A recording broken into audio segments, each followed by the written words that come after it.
وہ اٹھ رہا تھا تو خنزیر آگے جا کر پھر واپس آیا اور فوجی کے ساتھ اپنا پہلو ٹکرا کر آگے نکل گیا۔ اب فوجی کی پیٹھ پر چوٹ لگی تھی، اس پر غشی طاری ہونے لگی۔ اتفاق سے دو آدمی گھوڑوں پر سوار ذرا دور سے گزر رہے تھے۔ انہوں نے دیکھ لیا اور گھوڑے اس کی طرف دوڑا دیے۔ خنزیر کہیں غائب ہو گیا۔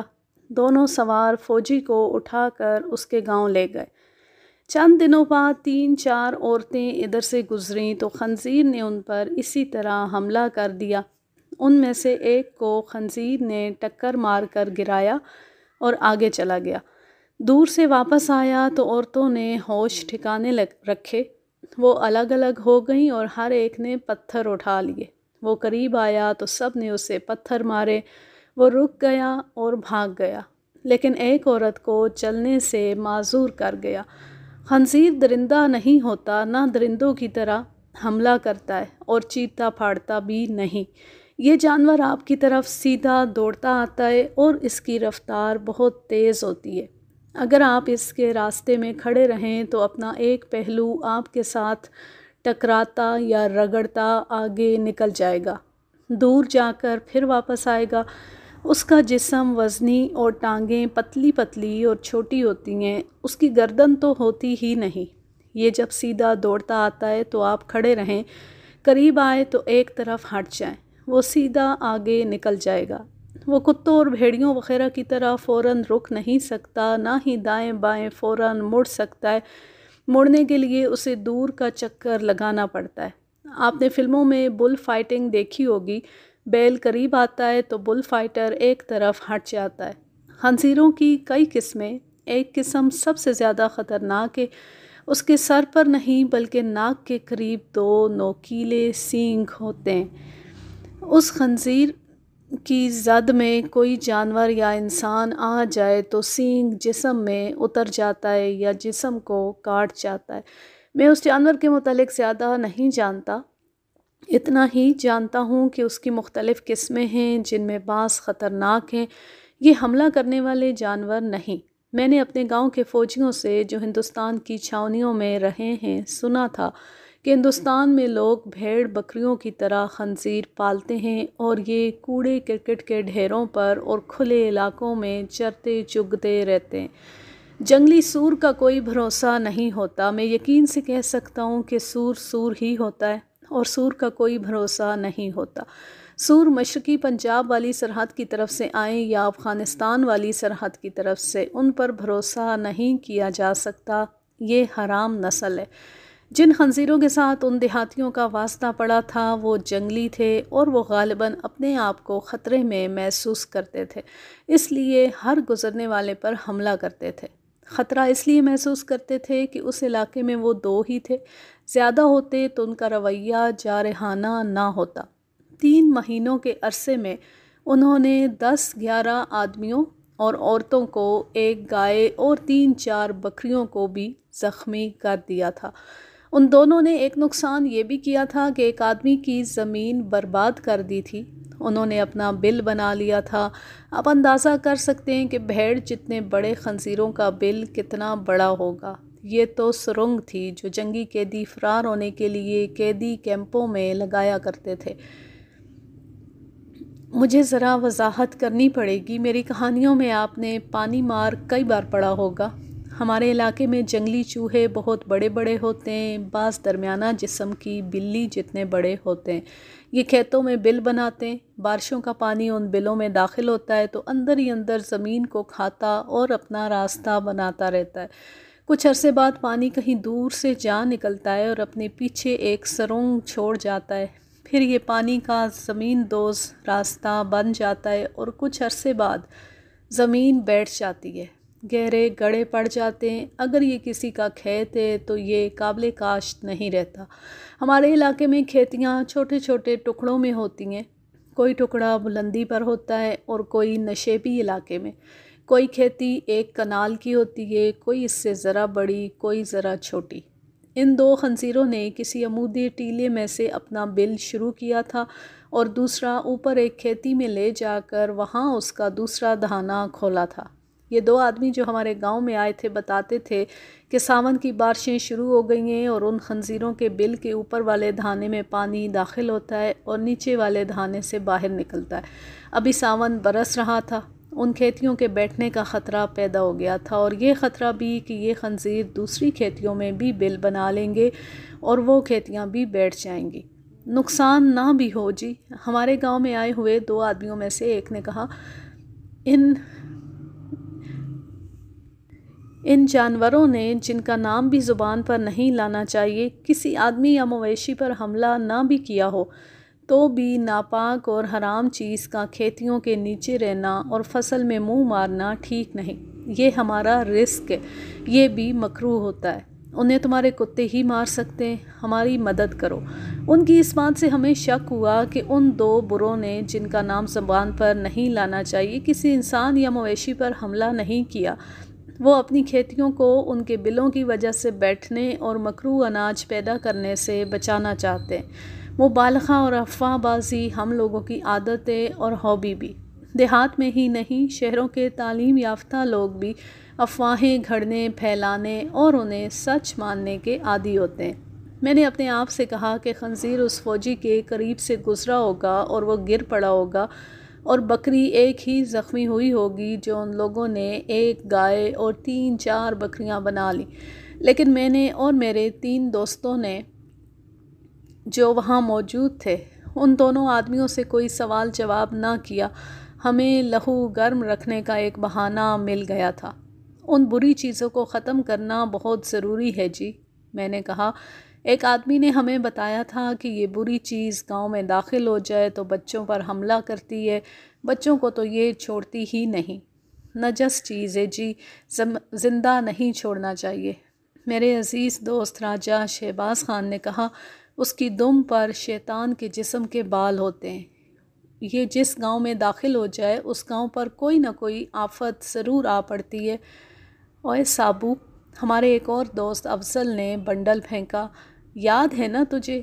ایک بار ہم باہر گئے تو وہ ایک فقیر ملا تھا۔ وہ کہتا تھا کہ خنزیر جس گاؤں میں سے گزر جائے اس گاؤں میں شیطانی کام شروع ہو جاتے ہیں۔ ہم نے یہ بنڈل اس لیے پھینکے تھے کہ ہمارے بزرگ ان خنزیروں کو تلف کرنا کار ثواب سمجھیں اور ہمیں روکے نہیں۔ ہماری باتوں کا خاطر خواہ اثر ہوا۔ 2 آدمی جو آئے تھے وہ زیادہ خوفزدہ ہو گئے اور التجائیں کرنے لگے کہ ہم کتوں سے ان خنزیروں کو ختم کریں۔ کیا تمہارے گاؤں یا علاقے میں کسی کے پاس بندوق نہیں؟ ہمارے ایک بزرگ نے ان سے پوچھا۔ 2 شکاری بندوقیں ہیں۔ بندوقوں والے وہاں جاتے رہتے ہیں لیکن انہیں یہ برے نظر نہیں آئے۔ نہیں جی، یہ بات نہیں، دوسرے آدمی نے کہا۔ بندوقوں والے نیچے تو کبھی گئے نہیں، اوپر بیٹھے رہے۔ ایک روز ایک خنزیر باہر نکلا تو بندوق والے نے دور سے کارتوس فائر کر دیا، خنزیر غائب ہو گیا۔ انہوں نے بتایا کہ فلاں گاؤں کے 2 آدمی بھی اپنے کتے لے آئیں گے۔ انہوں نے انہیں کہا تھا کہ 2 کتے کافی نہیں، کہیں سے شکاری کتے آ جائیں تو ان بروں کو مارنا آسان ہو جائے گا۔ دن مقرر کر لیا گیا۔ خطرہ موسم کا تھا۔ اب تو انسانوں کی طرح موسم بھی بدل گئے ہیں۔ اس وقت ہمارے علاقے میں ساون کا یہ حال ہوتا تھا کہ رات کے آخری پہر مغرب کی طرف بجلی چمکتی تھی اور اس کے فوراً بعد گھٹا آ جاتی اور کھل کر برستی تھی، جل تھل ہو جاتا تھا۔ کبھی دن کو گھٹا آ جاتی اور ہر طرف پانی ہی پانی کر جاتی تھی، ندی نالے چڑھ جاتے تھے۔ آج کل تو ساون بھی سوکھا گزر جاتا ہے۔ ہمیں ڈر تھا کہ بارش ہو گئی تو ہمارا شکار رہ جائے گا۔ خدا نے ہماری سن لی۔ اس رات بارش نہ ہوئی۔ 13-14 میل پیدل جانا تھا، اس لیے ہم صبح اس وقت چل پڑے جب ابھی اندھیرا تھا۔ اس کا مجھے ایک فائدہ یہ ہوا کہ میرے بچے سوئے ہوئے تھے، ورنہ ایک میری ٹانگوں سے لپٹ جاتا اور دوسرا یہ اعلان کر کے کہ میں بھی جاؤں گا مجھ سے پہلے باہر نکل جاتا۔ میری ماں اور بیوی جاگ رہی تھیں اور انہیں میں نے رات کو بتا دیا تھا کہ 2 خنزیروں کو مارنے جا رہے ہیں۔ تیرے سوا اس علاقے میں کوئی اور بھی خنزیر ہے؟ ماں نے کہا، کچھ شرم کر، 3 بچوں کا باپ ہو کر تو کتوں کے ساتھ کتا بنا ہوا ہے۔ اللہ نہ کرے شکار پر کچھ ہرج مرج ہو جائے تو کیا ہوگا؟ خدا نے مجھے 1-2 بیٹے اور دیے ہوتے تو تجھے کھلا چھوڑے رکھتی۔ بھیجی، میں نے جعلی سنجیدگی سے کہا، اکلوتے بیٹے اسی طرح خراب ہو جایا کرتے ہیں۔ اب صبر شکر کے سوا اور آپ کیا کر سکتی ہیں؟ ماں کر تو کچھ نہیں سکتی تھی، لیکن جو کچھ وہ کہہ سکتی تھی وہ سب کچھ اس نے کہا۔ چونکہ میرے والد صاحب بھی وہاں حاضر تھے، اس لیے ماں نے انہیں آنتے جرم میں خوب سنائی۔ والد صاحب نے خندہ پیشانی سے سنی، خندہ پیشانی بھی ایسی کہ ان کا خندہ میری ماں نے سن لیا۔ پھر یوں ہوا کہ اس رات بارش تو نہ برسی، لیکن ماں ایسی برسی کہ میں آج بھی نہیں بھولا۔ صبح کی نیم تاریکی میں ہم روانہ ہو گئے اور محسوس تک نہ کر سکے کہ آج کا شکار ایک اور ڈرامے کو جنم دے گا۔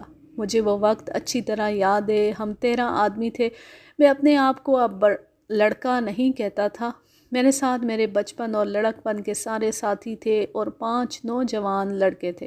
ان کی ماؤں کے کہنے کے مطابق ان 5 کو ہم نے خراب کیا تھا۔ یہ ہماری شکاری روایات کو زندہ رکھنا چاہتے تھے۔ ہمارے ساتھ افضل تو تھا، لیکن اس کا بولی ساتھ نہیں تھا۔ بولی بوڑھا ہو گیا تھا اور ایک روز ایسا بیٹھا کہ پھر کبھی اٹھ نہ سکا۔ بڑے سکون سے لیٹا اور مر گیا۔ ہمارے لیے بڑی پیاری اور سنسنی خیز یادیں چھوڑ گیا۔ پرانے کتوں میں تقریباً تمام کتے مر چکے یا بوڑھے ہو کر شکار کے لیے بیکار ہو چکے تھے۔ ہمارے 5 نوجوان ساتھیوں میں 3 ایسے تھے جن کے متعلق شک تھا کہ نہیں آئیں گے یا ان میں سے ایک شکار کو چلے گا۔ ان کی آپس میں ناچاکی تھی۔ ایک کا نام محمد علی تھا اور دوسرے کا مجید۔ ان کی آپس کی دشمنی یہ تھی کہ محمد علی کی منگیتر مجید کو دے دی گئی تھی۔ شادی نہیں ہوئی تھی۔ پہلی منگنی توڑ کر دوسری منگنی کر دی گئی تھی۔ دیہات میں اب بھی یہ رواج موجود ہے کہ بچپن میں ہی منگنی کر دی جاتی ہے۔ رواج تو یہ رہا ہے کہ کسی اپنے عزیز رشتہ دار کے گھر لڑکی پیدا ہوئی تو رشتے کی خواہش مند ماں بچی کی کلائی سے دھاگا باندھ آئی۔ اس طرح لڑکی بک کر لی جاتی تھی۔ یوں بھی ہوتا تھا کہ بچی پیدا ہوئی اور چند دنوں بعد اپنے کسی رشتہ دار کے ہاں لڑکا پیدا ہوا تو بچی کی ماں بچے کی کلائی سے دھاگا باندھ آئی، پھر باقاعدہ منگنی کر دی جاتی تھی۔ محمد علی کی منگنی بچپن میں ہی ایک لڑکی کے ساتھ کر دی گئی تھی۔ آپ نے فلموں میں دیکھا ہوگا اور افسانوں میں پڑھا ہوگا کہ والدین نے بچپن میں لڑکی لڑکے کی منگنی کر دی، لیکن لڑکی لڑکا جوان ہوئے تو لڑکی کسی اور کو چاہنے لگی اور لڑکا کسی اور کو چاہنے لگا اور فلمی کہانی بن گئی۔ لیکن محمد علی اور اس کی منگیتر کا سلسلہ ٹھیک رہا۔ وہ جب چھوٹے تھے تو اکٹھے کھیلتے رہے، مگر 9-10 سال کی عمر کو پہنچے تو انہیں اکٹھے کھیلنے سے منع کر دیا گیا۔ اس پابندی کی وجہ انہیں بتا دی گئی۔ اس پابندی نے ان دونوں میں محبت پیدا کر دی۔ پھر محمد علی 18-19 سال کا ہو گیا۔ منگیتر اس سے 1-8 سال چھوٹی تھی۔ وہ دور سے ایک دوسرے کو دیکھ لیتے اور مسکرا کر ایک دوسرے کو محبت کا یقین دلاتے تھے۔ لڑکی محمد علی کو کبھی کوئی تحفہ ایک عورت کے ہاتھ چوری چھپے بھیج دیتی تھی۔ اس کے جواب میں محمد علی اسے ریشمی رومال اور کبھی شہر سے کانچ کی چوڑیاں لا کر بھیجا کرتا تھا۔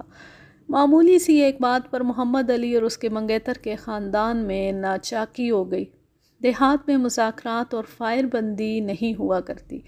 نہلے پر دہلا پھینکا جاتا ہے اور صلح صفائی کی بات کرنے والے کو بزدل سمجھا جاتا ہے۔ ان خاندانوں میں بھی ایسے ہی ہوا۔ معمولی سی بات بڑھتے بڑھتے بہت بڑی ہو گئی۔ ہر گاؤں اور ہر شہر کے ہر محلے میں اور ہر برادری میں ایک تیسری پارٹی ضرور ہوتی ہے جو جلتی پر تیل ڈالنے کا کام کرتی ہے۔ یہاں بھی ایک تیسری پارٹی تھی۔ ہم دیکھ رہے تھے کہ یہ پارٹی درپردہ دونوں خاندانوں میں ناچاکی بڑھا رہی تھی۔ اس پارٹی کا اس میں مفاد تھا۔ معاملہ یہاں تک پہنچ گیا کہ لڑکی والوں نے منگنی منسوخ کر دی۔ یہ ایک انتہائی اقدام ہوتا ہے، اس پر خون خرابہ بھی ہو جاتا ہے۔ یہاں تو یہ نہ ہوا لیکن دشمنی پکی ہو گئی۔ لڑکی والوں نے انگوٹھی اور کپڑے واپس کر دیے۔ 1 مہینہ ہی گزرا ہوگا کہ لڑکی کی منگنی مجید کے ساتھ کر دی گئی۔ مجید کی ماں اور اس کی بڑی بہن وہ تیسری پارٹی تھی جس کا میں نے ذکر کیا۔ یہ دونوں عورتیں لالچی سی تھیں اور لڑکی والے روپے پیسے والے لوگ تھے۔ یہ میری ذات کے تھے۔ مجید کی ماں بہن اس لڑکی کا رشتہ مجید کے لیے چاہتی تھیں۔ ایک تو لڑکی بہت خوبصورت تھی، دوسرے جہیز اور زیور وغیرہ زیادہ ملنے تھے۔ محمد علی اور مجید کے خاندانوں میں بھی دشمنی پیدا ہو گئی کیونکہ محمد علی کے گھر جانے والی بہو مجید کے گھر جا رہی تھی۔ مجید خوبصورت جوان تھا۔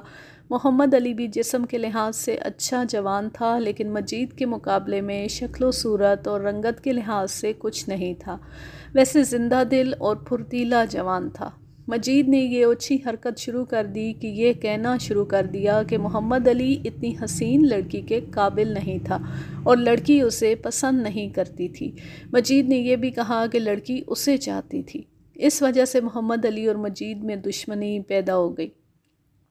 میں نے اوپر لکھا ہے کہ 5 نوجوانوں میں سے 3 کے متعلق شک تھا کہ ہمارے ساتھ نہیں آئیں گے۔ 2 کا تو ذکر کر چکا ہوں۔ تیسرا اس لڑکی کا چھوٹا بھائی تھا۔ اس کی عمر 16-17 سال تھی، خود بھی خوبصورت تھا اور اس کا کتا بھی اچھی نسل کا تھا۔ اس نے مجھے 1 روز پہلے بتایا تھا کہ وہ بھی ہمارے ساتھ جائے گا۔ مجھے معلوم تھا کہ محمد علی اور مجید بھی جا رہے ہیں۔ میں نے اسے کہا کہ وہ نہ جائے کیونکہ محمد علی اور مجید بھی جا رہے ہیں، کہیں ایسا نہ ہو کہ ان دونوں کے درمیان کوئی ایسی ویسی بات ہو جائے تو وہ بھی لڑائی جھگڑے میں شامل ہو جائے، پھر ہمارے لیے مشکل پیدا ہو جائے گی۔ نہ چاچا، اس نے کہا، میں تمہارے ساتھ ضرور جاؤں گا۔ میں وعدہ کرتا ہوں کہ ان کے درمیان کچھ ہو گیا تو میں دخل نہیں دوں گا۔ میں اسے نہ روک سکا۔ اپنی عمر کے ساتھیوں سے میں نے بات کی۔ یہ ہم بڑوں کی ذمہ داری تھی کہ چھوٹوں کا خیال رکھتے۔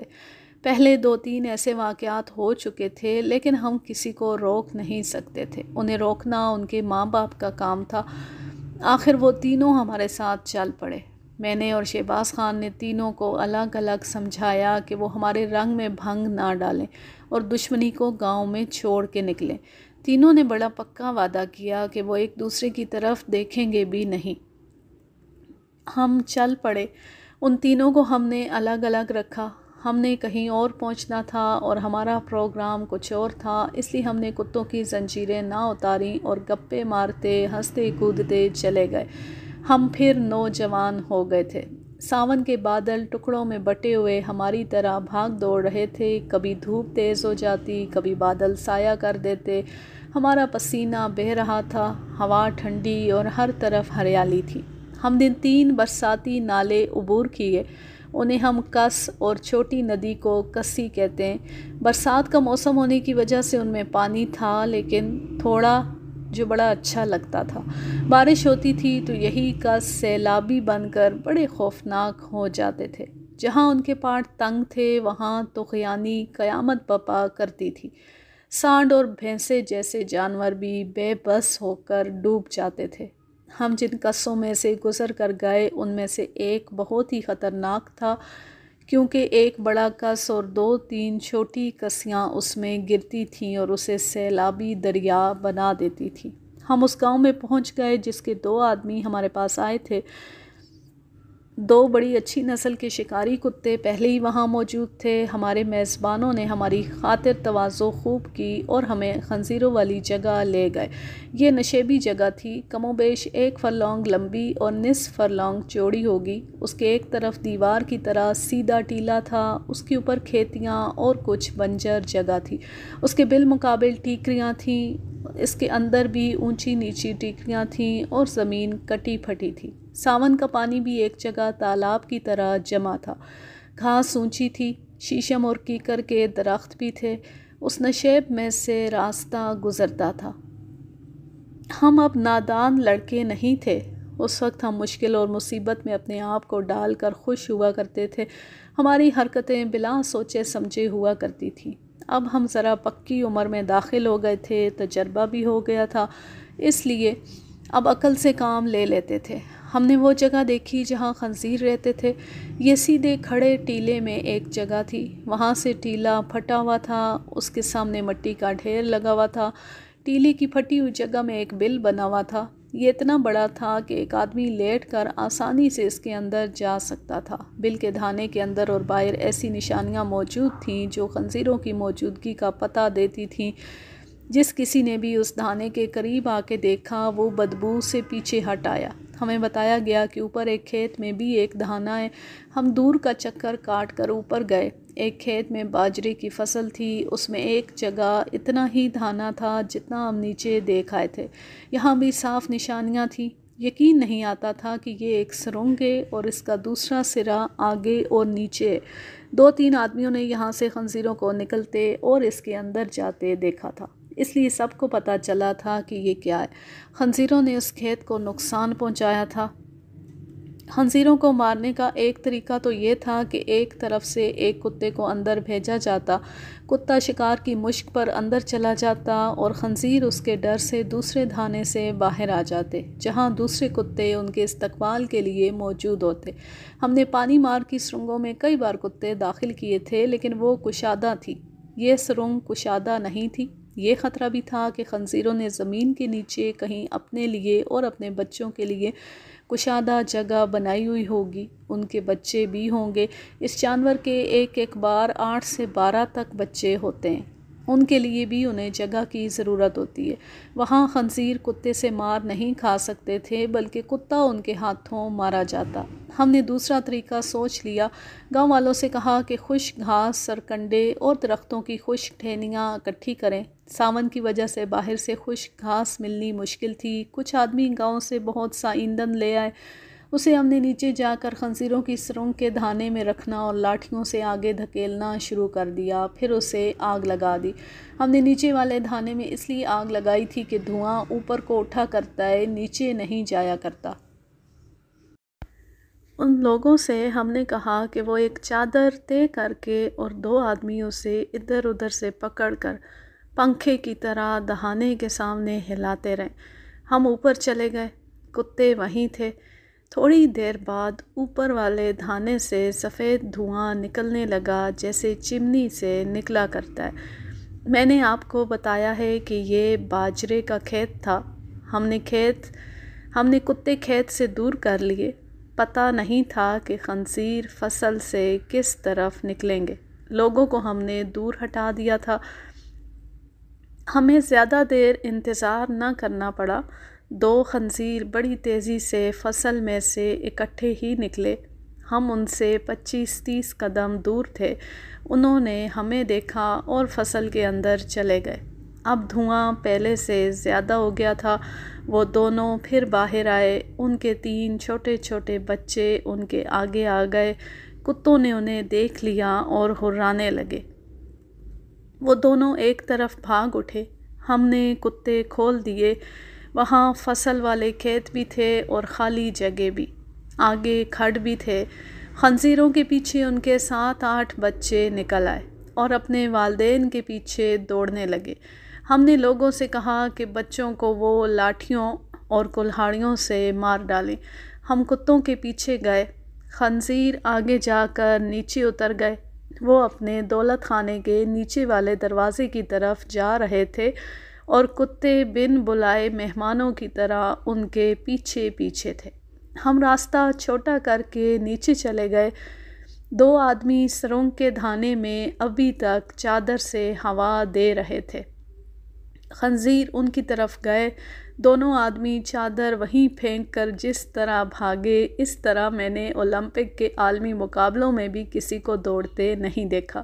خطرہ سر پر آ پڑے تو انسان کو پر لگ جاتے ہیں یا وہ راکٹ بن جاتا ہے۔ مجھے آج بھی ان دونوں کا بھاگنا یاد آتا ہے تو میری ہنسی نکل جاتی ہے۔ خنزیروں کی ان کے ساتھ کوئی دشمنی نہیں تھی، وہ تو اپنی جانیں بچا رہے تھے۔ وہ اپنے دولت کدے میں گھسنے لگے تو آگے آگ تھی اور دھواں۔ انہوں نے پیچھے ہٹ کر پھر اندر جانے کی کوشش کی اور پھر پیچھے ہٹ آئے۔ ان میں سے ایک نے بڑی خوفناک اور مکروہ سی آواز نکالی، یہ مادہ ہوگی جس کے بچے اس سے بچھڑ گئے تھے۔ معلوم نہیں وہ اپنے بچوں کو بلا رہی تھی یا ہمیں گالیاں دے رہی تھی۔ انہوں نے دیر کر دی اور کتے پہنچ گئے۔ دونوں پر 3-3 4-4 کتوں نے حملہ کر دیا، لیکن ان میں کتوں سے زیادہ طاقت تھی اور خطرے میں ان کی طاقت اور زیادہ ہو گئی تھی۔ وہ کتوں میں سے نکل آئے اور مختلف سمتوں کو بھاگ اٹھے۔ ہمارے کتے معمولی نہیں تھے، بھیڑیوں سے لڑنے والے کتے تھے۔ وہ 2 پارٹیوں میں تقسیم ہو کر ان کے پیچھے گئے۔ خنزیروں میں سے ایک نے زندگی کا آخری معرکہ لڑنے کے لیے بڑی جرأت کا مظاہرہ کیا۔ اس نے جب دیکھا کہ بھاگ نکلنے کا امکان ختم ہو چکا ہے تو وہ رک گیا اور انتہائی رفتار سے ایک کتے کی طرف دوڑا۔ اس کی ٹکر سے کتا لڑکتا اور لوٹ پوٹ ہوتا دور جا پڑا۔ اس کتے کا واویلا جگر خراش تھا۔ ہم نہ سمجھ سکے کہ کتے کو اس نے ٹکر ماری ہے یا سائیڈ ماری ہے۔ دوسرے نے بھی ایسے ہی کیا اور ایک کتے کو الٹا دیا، لیکن کتے زیادہ تھے۔ خنزیر پھر بھی مقابلے پر اتر آئے۔ دور جا کر وہ واپس آئے اور ایک ایک کتے کو اڑا دیا۔ تیسری بار انہوں نے یہی داؤ کھیلا تو کتوں نے انہیں پہلو سے حملہ کر کے الٹا دیا۔ پہلے تو ان کی ٹانگیں توڑیں، وہ اٹھے اور چلنے کے قابل بھی نہ رہے۔ کتوں کا کام آسان ہو گیا، انہوں نے زیادہ وقت نہ لیا اور ان کے پیٹ پھاڑ دیے۔ کتوں کو پکڑ لو، ایک آدمی نے بلند آواز سے کہا، پکڑ لو، پکڑ لو، یہ حرام چیز نہ کھائیں۔ کئی اور آدمیوں نے اس کی تائید میں کہا کہ کتوں کو حرام چیز نہ کھانے دینا۔ یہ لوگ کتوں کو حلالی سمجھ رہے تھے۔ ان حرام چیزوں کا خاتمہ ہو گیا۔ معلوم ہوا کہ ان کے 9 بچے تھے، انہیں لوگوں نے پتھروں اور لاٹھیوں سے مار ڈالا تھا۔ گاؤں والے ہمیں روک رہے تھے، کہتے تھے کہ ہم رات ان کے پاس گزاریں۔ ہم نے بڑی مشکل سے ان کا دوپہر کا کھانا قبول کیا۔ ہمیں 13-14 میل پیدل واپس جانا تھا اور موسم بھی بگڑ رہا تھا۔ کھانا کھا کر ہم چل پڑے۔ 2-3 میل گئے ہوں گے کہ مغرب سے ساون کی گھٹا اٹھی۔ دور افق تک ہمیں دنیا نظر آ رہی تھی۔ گھٹا کے نیچے گھٹا سے زمین تک سفید پردہ لٹکتا دکھائی دے رہا تھا۔ یہ آگے کو بڑھتا آ رہا تھا۔ یہ اس طرف سے بارش آ رہی تھی جدھر سے ندی نالے یعنی کسیاں اور کس آتے تھے۔ ہمیں اس سیلاب کا اندازہ تھا جو ہمارے راستے میں آ رہا تھا۔ بارش تو ہمیں اچھی لگتی تھی، نہاتے ہوئے جانا تھا۔ نصف میل اور گئے ہوں گے کہ بارش پہنچ گئی۔ بڑی زبردست بارش تھی۔ بے مزگی پیدا ہوئی کہ ساتھ آندھی چل پڑی اور یہ طوفان باد و بارہ بن گیا۔ اس میں اتنی شدت آ گئی کہ درخت دوہرے ہو رہے تھے۔ ہم چلتے گئے، رفتار بہت کم ہو گئی کیونکہ پھسلن تھی۔ ہم ایک کس میں سے گزر آئے، اس میں طغیانی آ گئی تھی۔ ہم اس جگہ سے گزرے جہاں پاٹ چوڑا تھا۔ اگلا کس دور تھا اور وہی زیادہ خطرناک تھا۔ ہمیں خطرہ نظر آ رہا تھا کہ اس تک پہنچتے اس کے کنارے بھی ڈوب چکے ہوں گے۔ ہمیں اس کا چوڑا پاٹ دیکھنا تھا۔ اس میں خطرہ یہ تھا کہ اس کے کنارے دیواروں کی طرح اونچے تھے۔ یہ مٹی کی دیواریں تھیں اور کچھ حصہ چٹانوں کا تھا۔ ان کے درمیان پاٹ بہت تنگ اور اس وجہ سے وہاں پانی گہرا بھی ہو جاتا تھا اور اس کا زور بہت زیادہ۔ اس تک پہنچے تو ہمارا آدھا راستہ طے ہو چکا تھا۔ باد و بارہ کا طوفان اگر بڑھ نہیں گیا تھا تو ذرا سا بھی کم نہیں ہوا تھا۔ آنکھیں نہیں کھلتی تھیں۔ ہم رکتے، زبردستی آنکھیں کھولتے، آگے دیکھتے اور چلتے تھے۔ ہماری زمین ہموار نہیں، گھاٹیاں اترتے چڑھتے ہم سب باری باری گرے اور اٹھ کر چل پڑے۔ بارش اور طوفان کا تو اپنا شور تھا، اس میں ایک اور شور شامل ہو گیا۔ یہ اس خطرناک کس کا تھا جس کا میں نے ذکر کیا۔ اس میں ایک گھاٹی اترتی تھی لیکن وہاں یہ کس اتنا تنگ تھا کہ پانی آدھی گھاٹی تک چڑھ آیا تھا۔ میں نے ادھر ادھر دیکھا، میرے ساتھ اپنا کتا اور ایک نوجوان لڑکا اور اس کا کتا تھا۔ میں نے اس سے پوچھا کہ سب کہاں چلے گئے؟ اسے بھی معلوم نہ تھا۔ یہ کوئی پریشانی والی بات نہیں تھی۔ طوفان ایسا تھا کہ ہم اکٹھے چل ہی نہیں سکتے تھے۔ مجھے کچھ پریشانی تو ان نوجوان لڑکوں کی تھی جو ہمارے ساتھ آئے تھے۔ ان کی نا تجربے کاری کا ڈر تھا۔ میرے ساتھ جو لڑکا تھا اسے میں نے اپنے ساتھ رکھا۔ اپنے دوسرے ساتھیوں کو تلاش کرنے کی ضرورت نہیں تھی، ان کے بھٹک جانے کا ڈر نہیں تھا۔ میں ایسی جگہ ڈھونڈنے کنارے کنارے چل پڑا جہاں پاٹ چوڑا ہو۔ یہ کس تھوڑے تھوڑے فاصلے پر مڑتا تھا۔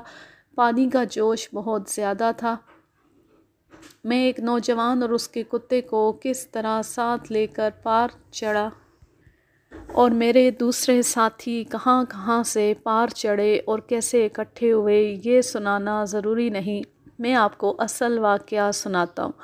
بہت دور جا کر ہم ایک پگڈنڈی پر اکٹھے ہو گئے۔ یہ پگڈنڈی ہمارے گاؤں کو جاتی تھی۔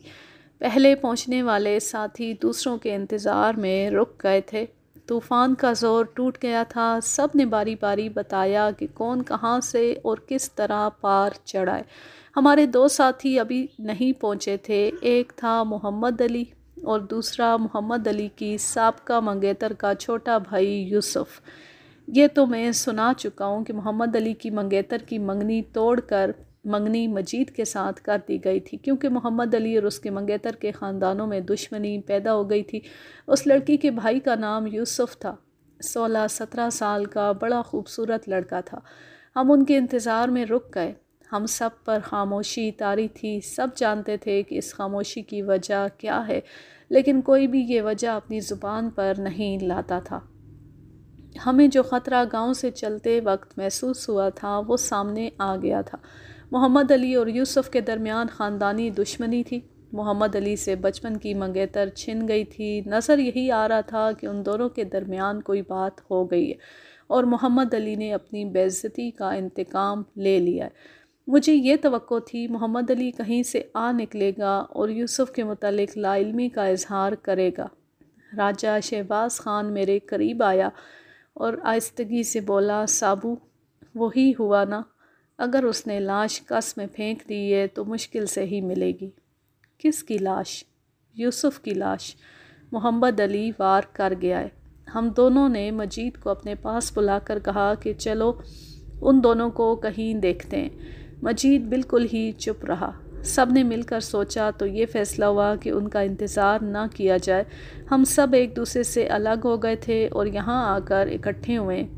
وہ آگے چلے گئے ہوں گے، وہ بچے تو نہیں تھے۔ ہم چل پڑے۔ ہم اس طوفان میں بھی ہنستے کھیلتے جا رہے تھے، مگر اب ایسے لگتا تھا جیسے ہم جنازے کے ساتھ جا رہے ہوں۔ کچھ دور تک تو کسی نے کسی کے ساتھ کوئی بات نہ کی۔ پھر ہم 2-2 3-3 ہو کر باتیں کرنے لگے۔ ہر کوئی یہی کہتا تھا کہ خیریت نہیں۔ پھر ہم اکٹھے ہو گئے اور اس مسئلے پر باتیں کرنے لگے۔ میں مجید کی خاموشی پر حیران تھا۔